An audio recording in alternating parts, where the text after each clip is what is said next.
agradecer a la organización por la invitación a dar esta charla, particularmente a mi colega Dilcia Sauceda, que fue la instigadora principal para que yo estuviera aquí. Y de verdad que me complace compartir con ustedes algunas de las experiencias que hemos tenido desde el lado computacional, ¿verdad? Que es un complemento al trabajo que se hace en ciencias de la salud. Y también a otros trabajos que se hacen más teóricos del lado del modelado matemático. Quisiera empezar dando una pequeña pincelada al lugar, a la institución que represento, nada más como para que tengan una perspectiva del tipo de trabajo que hemos hecho nosotros y como la base técnica que tenemos y cómo eso se puede complementar con el trabajo de otras áreas. El Centro Nacional de Alta Tecnología, el CENAT, es parte del Sistema Nacional de Universidades Públicas en Costa Rica, que se llama CONARE, y que engloba a las 5 universidades públicas: la Universidad de Costa Rica, el Tecnológico, la Nacional, la Educación a Distancia y la Técnica. El CENAT es un instituto adherido a ese sistema y entonces naturalmente colabora con proyectos entre las universidades, pero más allá de eso funciona bajo la dinámica de la quíntuple hélice, que lo vemos ahí en ese diagrama de la derecha, o sea, coordinando esfuerzos entre academia, industria, gobierno, la sociedad civil y todo en un marco de respeto al ambiente, ¿verdad? El CENAT como tal es un centro de investigación que está compuesto por 4 laboratorios. Los logos están ahí abajo a la izquierda. El laboratorio se llama PRIAS, de observaciones de la Tierra, uno de nanotecnología, uno de biotecnología y el laboratorio que yo estoy dirigiendo, que se llama Colaboratorio Nacional de Computación Avanzada. En ese laboratorio, la lógica que manejamos es trabajar en proyectos colaborativos, ¿verdad? Y algo que nos ha facilitado esa colaboración ha sido como la ubicación del centro. Aquí está una foto aérea del campus del CENAT en la capital del país, en San José, que estratégicamente nos puso muy cerca de centros de investigación, universidades y algunos otros institutos con los que pudimos entonces establecer estas alianzas y estas colaboraciones, ¿verdad? Claro, ahora en tiempos de pandemia la ubicación geográfica es menos relevante, pero por lo menos el posicionamiento ya lo hemos tenido en los 20 años de vida de la institución. En el laboratorio, como les decía, trabajamos en estos proyectos de colaboración usando la computación avanzada o la supercomputación, como se llama, como un catalizador del descubrimiento científico. Ahí hay algunas áreas en las que tenemos proyectos actualmente, desde física computacional, sismología, que es muy importante para el país, biodiversidad, bioinformática, que es el área más grande en la que tenemos proyectos, y últimamente hemos incursionado en temas de movilidad urbana, con lo de la pandemia, en epidemiología computacional, y también otros temas de computación paralela y medicina. Todos estos proyectos están basados en una plataforma computacional que le pusimos por nombre Cabré, y ese es el nombre entonces de nuestra supercomputadora, que está dividida como en secciones de acuerdo al área de aplicación, ¿verdad? Entonces hay una sección de simulación computacional, otra de bioinformática, hay una parte de ciencia de datos y otra más reciente de inteligencia artificial. Ahí hay una foto, digamos, de uno de los racks de unos gabinetes, perdón, de la supercomputadora, pero no es nada especial, digamos, en el sentido que ¿verdad? Aglomera nada más un grupo de servidores. En todo caso, lo más importante de la supercomputadora son las aplicaciones que se pueden montar ahí, y justamente nosotros trabajamos arduamente en crear esas aplicaciones con los colegas. Aunado a esto, también nosotros manejamos un portafolio de talleres y seminarios que lo que hacen es complementar la formación de nuestros colegas y estudiantes, y ahí hay una lista de los cursos, perdón, de los talleres que impartimos. Son talleres de 3 días en introducción a la programación con Python, computación científica, aprendizaje automático, y con R, introducción también a la programación, y variamos un poco la temática, luego con visualización de datos y análisis estadístico. También hay un par de cursos separados sobre el tutorial del sistema y uno de bioinformática que es bastante apetecido por la comunidad. Tenemos un par de eventos grandes que ahí lo ven a la derecha, las fotos, cuando se podían hacer presencialmente, ¿verdad? Ya los últimos 2 años los hemos hecho de forma virtual, pero son eventos de toda una semana donde profundizamos más en temas de HPC o computación de alto rendimiento y Big Data. También lo último que quería mencionar es que trabajamos en redes de colaboración para articular todos estos esfuerzos. Ese es parte del ADN de la institución, y nosotros como laboratorio hemos estado promoviendo, ¿verdad?, la construcción de estas redes y el reforzamiento de estos grupos. En Costa Rica manejamos la red de investigación y computación científica que se llama RIC, pero a nivel latinoamericano pertenecemos a SCALAC, un consorcio de centros de supercómputo, y también RISC-2, que es un proyecto de la Comunidad Europea entre Latinoamérica y Europa. Y más recientemente, y muy relacionado con lo que estamos compartiendo hoy en estas jornadas, es la red CMD, que les voy a hablar un poquito después, pero es una red centroamericana para el manejo de datos epidemiológicos. Bueno, muy bien, ya ahora sí, entrando más en materia, quería pues compartir con ustedes un poquitito de la experiencia que hemos tenido nosotros en el centro con respecto a el manejo de simulaciones y un poco del modelado con respecto a la epidemia del COVID. Aquí hay un diagrama, una imagen sintética del virus que causa el COVID y que tal vez transmite esta idea de complejidad, ¿verdad? De cómo entender estos fenómenos y poderlos manejar, digamos, requiere los mejores instrumentos que nosotros tengamos, no solo desde el punto de vista microbiológico, sino también computacional, que es la parte en la que hemos estado, por lo menos nosotros en el laboratorio, enfocados en este año y medio, digamos, que llevamos de pandemia.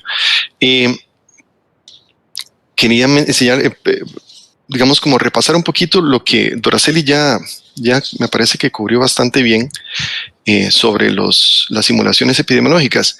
Entonces, para no llover mucho sobre mojado, nada más quería insistir en estos modelos compartimentales, que hay un montón, ¿verdad? Pero de los más básicos está SEIR, que, digamos, divide a una población en categorías o compartimentos.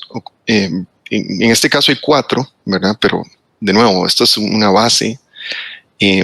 Está la gente que es susceptible, que está sana, pero es susceptible a ser contagiada. Luego la gente que se expuso, digamos, a una persona contagiada y que eventualmente va a estar infectada, y de ahí eventualmente se va a recuperar.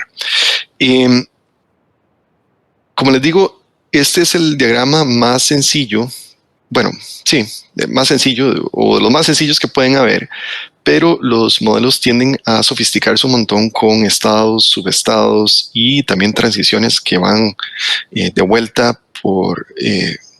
para representar bien la naturaleza de la epidemia, ¿verdad? Porque puede haber reinfección, por ejemplo, puede haber vacunación. La problemática sanitaria que nos ha... Bueno. Ok. También, aunado a este modelo matemático que de compartimentos, las simulaciones digamos, más recientes se basan en un grafo de conexiones sociales. Ustedes pueden o no considerar ese grafo, ¿verdad?, en las simulaciones epidemiológicas. Pero en todo caso, como les decía, es una herramienta que se ha estado incorporando últimamente en los programas de simulación epidemiológica. Entonces, este grafo de conexiones sociales lo que hace es representar los contactos que tiene la gente en diferentes niveles, en familia, trabajo o niveles casuales, ¿verdad? Hola, buenas Perdón, creo que tardes, Javier Mantea. perdón, se está filtrando alguien está haciendo una pregunta. Ok, perdón.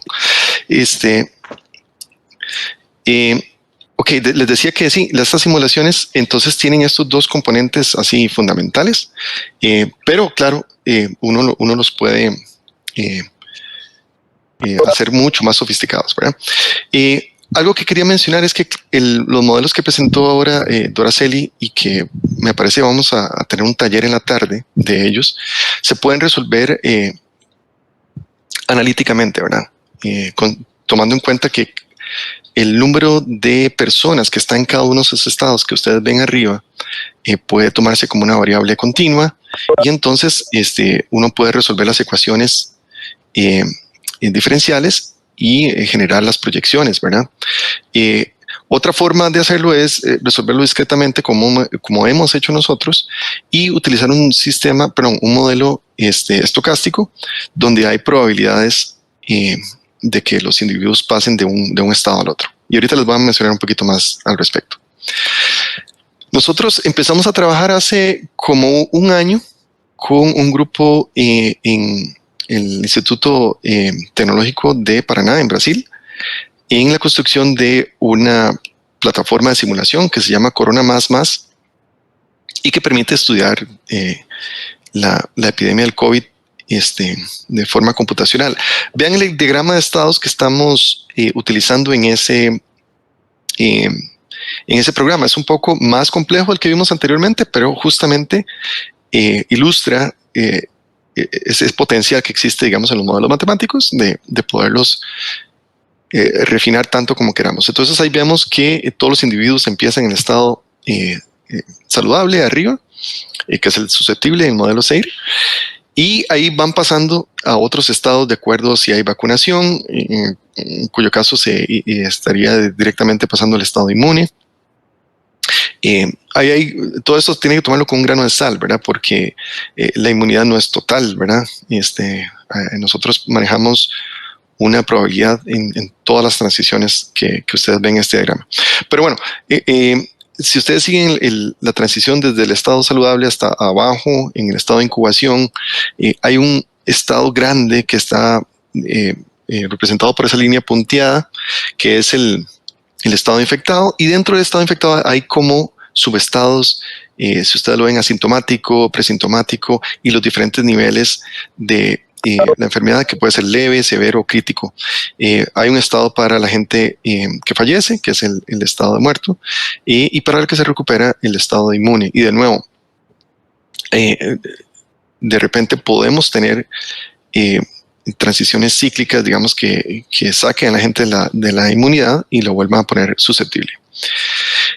Algo que sucede con esta plataforma es que está implementado un lenguaje de bajo nivel, entonces es muy eficiente en la ejecución. El modelo es estocástico. Eso quiere decir que una corrida de la simulación no es suficiente porque nos va a dar una posible manifestación, digamos, de la ¿cómo se llama? De la enfermedad o de la epidemia. Por eso requerimos múltiples ejecuciones del programa computacional. Y aquí, esto lo vamos a ver en los resultados porque va a ser muy palpable ese hecho. Cuando digo múltiples, son cientos y en nuestro caso hasta miles de ejecuciones para lograr tener una buena proyección y un buen modelado de la epidemia. Ahí está la referencia al artículo que publicamos, que se publicó hace unos meses en el Journal Epidemiology and Infection de forma digital, entonces lo pueden acceder en las bases de datos respectivas. En Costa Rica, la epidemia del COVID, creo que esto no es un secreto, ha sido bastante fuerte y ha puesto en apremio a las autoridades, tanto por los efectos económicos que ha tenido como los efectos en el sistema de salud. Esta es una gráfica oficial del Ministerio de Salud de Costa Rica, donde ustedes ven los 2 años de pandemia y por semana epidemiológica. El país estuvo prácticamente inafectado, ¿verdad?, del primer semestre del primer año, pero desde entonces la pandemia ha golpeado fuertemente al país, al punto en que en este momento estamos con un sistema hospitalario saturado y un volumen de contagio, no una tasa de contagio alta, pero sí un volumen de contagio enorme, que lo pueden ver en las últimas barras, digamos que son las más recientes, y este es un gráfico que yo saqué ayer justamente del sitio del ministerio. Abajo están ya las estadísticas, perdón, los números gruesos acumulados de casos activos, recuperados, los fallecidos y los acumulados. Vean que Costa Rica tiene más de 500,000 de casos oficiales reportados. Bueno, entonces, dada esta realidad que ya se venía deslumbrando desde el año pasado, nosotros hicimos una propuesta de proyecto de investigación que fue financiada por el Ministerio, el MICIT, el Ministerio de Ciencia, Tecnología y Telecomunicaciones de Costa Rica, y que nos permitió entonces tener un marco para desarrollar un modelo de Costa Rica. Esta es una gráfica de unas proyecciones que nosotros hacemos y que están en ese sitio web. En este momento están desactualizadas porque estamos trabajando en una presentación para la próxima semana, pero ahí ustedes pueden ver los datos oficiales del Ministerio de Salud y las simulaciones. Vean que lo que estamos representando con esa línea como naranjada, no sé, es la mediana de las simulaciones, y esa sombra que ustedes ven ahí son los percentiles 10 y 90 de todas las simulaciones que se están ejecutando, que son, en este caso son 5,000, para poder darnos, digamos, un buen margen de confianza. El ajuste es bastante cercano. No que eso sea lo único, ¿verdad?, porque ya ahorita vamos a ver el potencial que tienen estas simulaciones, pero por lo menos nos hacen pensar que es un modelo bastante flexible para representar la epidemia. Abajo está una referencia de un artículo que vamos a publicar, que vamos a presentar la próxima semana en la Conferencia Latinoamericana de Computación de Alto Rendimiento, Carla. Y el artículo, bueno, ya fue aceptado y posiblemente salga publicado en unas semanas. Pero lo que les voy a presentar se refiere prácticamente en su totalidad a ese artículo. ¿Okay? Muy bien, entonces, hay varios datos que uno necesita para poder correr estas simulaciones y que son muy importantes. Primero, geográficamente el país está dividido, este es el mapa de Costa Rica, está dividido en provincias que se dividen a su vez en cantones y a su vez en distritos. Ahí está la división distrital de Costa Rica en las líneas claras que ustedes ven, pero los colores reflejan los cantones, y esa fue la división que utilizamos. El país tiene 82 cantones, se acaba de crear uno nuevo, y entonces utilizamos ese grado o más bien esa granularidad. Si ustedes ven, la división geográfica se hace mucho más fina en el puro centro del país, y ahorita vamos a hablar de ese efecto que es importante. Otro tema que fue importante fue la distribución de la población, no solo entre los cantones, sino también entre los grupos etarios. Para eso utilizamos un modelo matemático que nos permitió proyectar el censo del 2011, que era el último disponible del INEC, o sea, el Instituto Nacional de Estadísticas y Censos del país, y también la distribución, como les decía, en los grupos etarios, que va a ser fundamental por algo que vamos a hablar ahorita. Otro tema es la movilidad. Estos son datos que son muy difíciles de conseguir, porque, digamos, la gente que tiene esos datos no está tan animada a compartirlos. Entonces, a veces uno tiene que buscar como proxies para esos datos, ¿verdad? O sea, representantes de otras fuentes de datos. Entonces, como nosotros no pudimos conseguir los mejores datos de movilidad que los tiene el Instituto Costarricense de Electricidad, que maneja la compañía de telefonía más grande del país, y que permitiría entender, digamos, la movilidad de los teléfonos celulares en Costa Rica, tuvimos que utilizar otra fuente de datos y entonces utilizamos unos datos de nuevo del INEC sobre movilidad laboral. Lo que ustedes ven ahí es una foto lo que se llama el GAM en Costa Rica, la Gran Área Metropolitana, y que engloba las 4 ciudades más importantes. Y más que eso es la zona urbana más grande del país, donde habitan más de la mitad de la población, ¿verdad? Entonces, utilizamos esa información de movilidad laboral para establecer un patrón de movilidad que lo vimos dentro de la GAM, fuera de la GAM y en la frontera entre GAM y no GAM, ¿verdad? Entonces, básicamente, simplificamos un poco la movilidad, pero eso nos dio por lo menos una base para representar esa movilidad. También hay parámetros del sistema de salud que son más o menos difíciles de conseguir: la capacidad hospitalaria, cuántas camas tiene el sistema hospitalario de Costa Rica. Eso lo publicó la Caja Costarricense de Seguro Social, tanto en las camas del hospital como en las unidades de cuidados intensivos. La distribución de los casos de acuerdo a si eran leves, severos o críticos, el número de asintomáticos y otras estadísticas. Entonces, bueno, esos datos fueron más sencillos de conseguir porque habían sido publicados en algún momento por las autoridades sanitarias.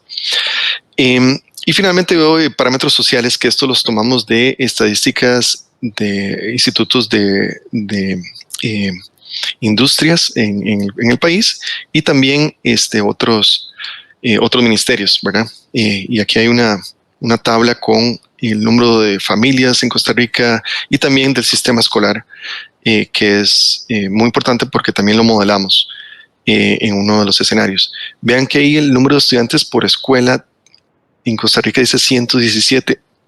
Y algo importante de este país, no es que las escuelas son muy pequeñas, sino es que hay un montón de escuelas, y entonces eso hace que el número promedio sea bajo.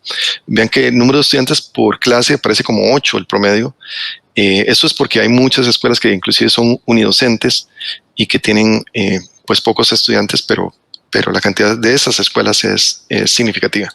Bueno, entonces ahí hay varias peculiaridades, digamos, del país que hay que pues tratar de captar, digamos, en estas estadísticas. Estos son ya los resultados. Nosotros entonces simulamos el número de casos reportados, el número de muertos y el número de casos acumulados que ustedes están viendo ahí. Pueden ver que el ajuste es bastante cercano a los datos oficiales, que es la curva como azul.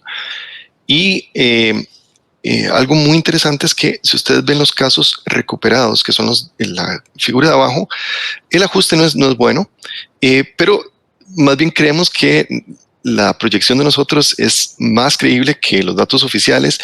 Y les voy a decir por qué. El mismo Ministerio de Salud aceptó que ellos tenían un retraso en el reporte de los casos recuperados, precisamente por la saturación, digamos, en el sistema hospitalario. Entonces los casos reportados no se reflejaban tan rápidamente, pero la simulación, por lo menos los datos que arrojó, ustedes ven que la curva es mucho más suave, no es tan escalonada, precisamente porque